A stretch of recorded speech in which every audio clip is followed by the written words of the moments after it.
Well, this will take me a number of installments to get through all this, but I have, because everybody likes a good conspiracy. Note that they don't even use the term conspiracy theory anymore.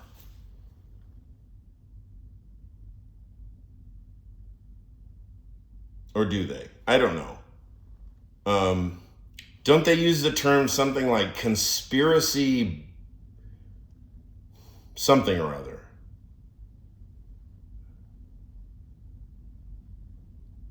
Conspiracy salesperson? Conspiracy believer?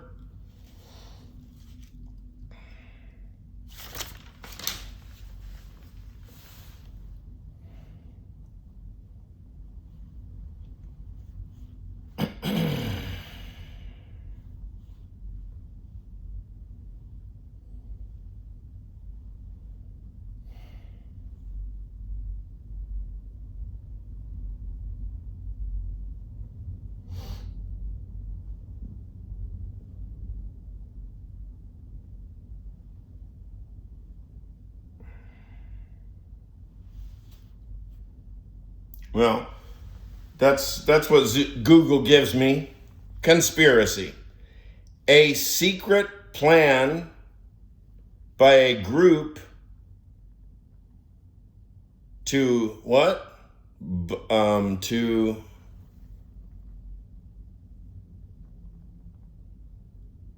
do something unlawful or harmful.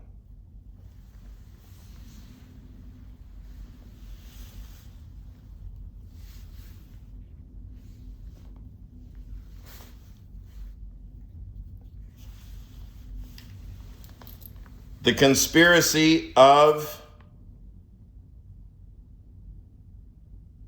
mental illness.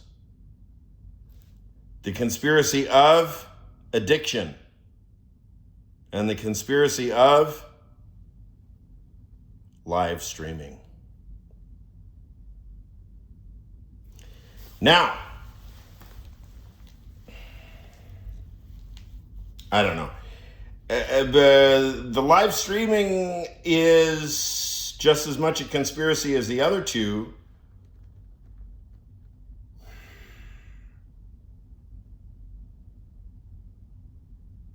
As it turns out, live streaming is a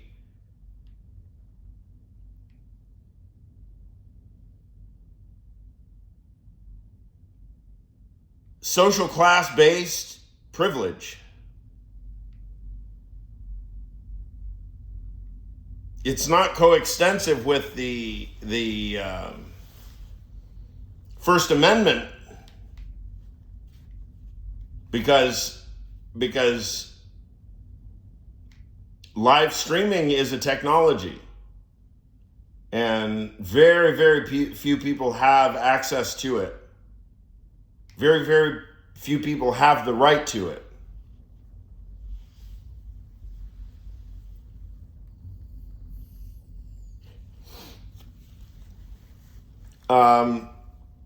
How about the conspiracy of mental illness? If you can get some chunk of the population chasing its tail, that it is mentally ill.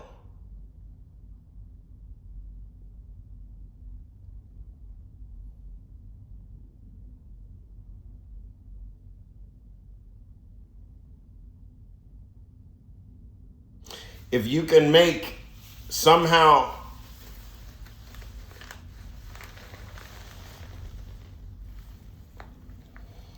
big pharmacological intervention, which is absolutely coextensive with all of our cultural techne, if you can associate that with mental illness, then you've got cover for all your Rockefeller, Vanderbilt, tweaky, cognitive engineering stuff, whoever you are, right? I mean, who am I? I'm nobody. But I'm just, I'm a first principles theoretician, of course. who does not hesitate to use his own corpus as a crucible for any manner of fuckery and experimentation. And it usually leads to surprises, and it usually leads to knowledge and understanding.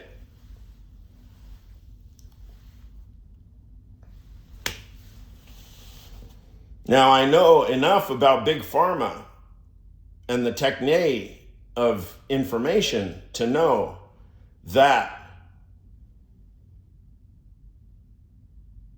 similar rocket fuels that are using that individuals use to do things like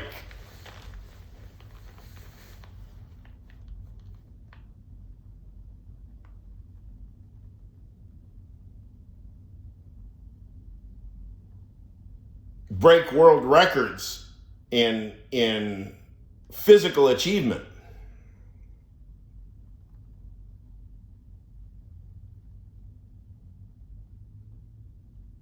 Ben Johnson or Sammy Sosa or Barry Bonds or Hulk Hogan or Tom Cruise. Why don't we ever ask what Tom Cruise is on? I'm sure that is a heck of a cocktail of drugs.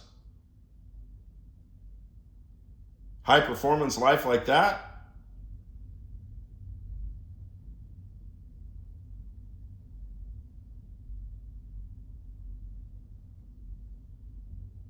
And of course, the question of addiction, roughly, I subject to the same analysis. If you can get some portion of the population chasing its tail, that it has addiction problems, or that it has mental illness problems, especially if that portion of the population is intelligent. You've just disabled some huge chunk of your intellectual competitors. If you can compete them that they're mentally ill, or if you can convince them that they're mentally ill, or you can convince them that they're an addict.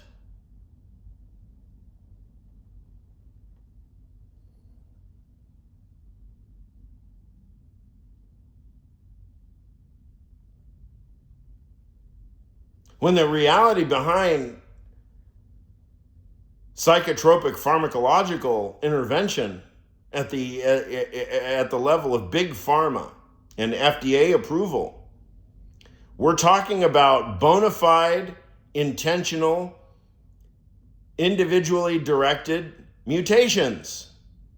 We're talking about individually directed adaptations that don't happen in one moment or two moments. No, these things, it sediments. It is a continuous scaffolding. It is absolutely continuous. It is not discrete.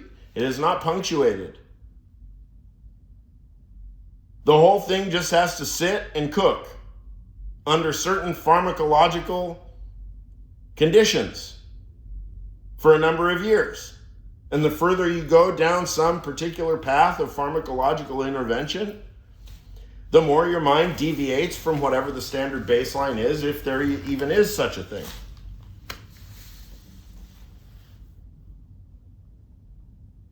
We're long beyond mental illness. There is no such thing. There's breaking the law, there's hurting people, and that's about it. There's no inherent connection between somebody, they strike you a certain way, and the reality of whether or not they're physically threatening to you or not.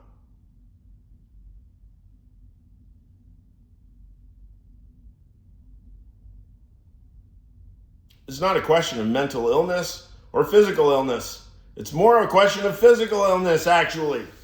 It's not a matter of illness. It's just a matter of physical optimal everyday functioning. Axiomatic baseline everyday optimal functioning. We're not talking about the secret of the universe.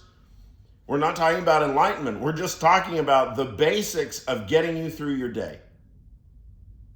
You need to be healthy. You need sexual health. Somehow every individual human needs to have a really satisfying sex life. And you need to feel relatively okay. You need to feel relatively like you can think, like your world is not imploding, and that you can deal with everyday life, however curveballs are thrown at you.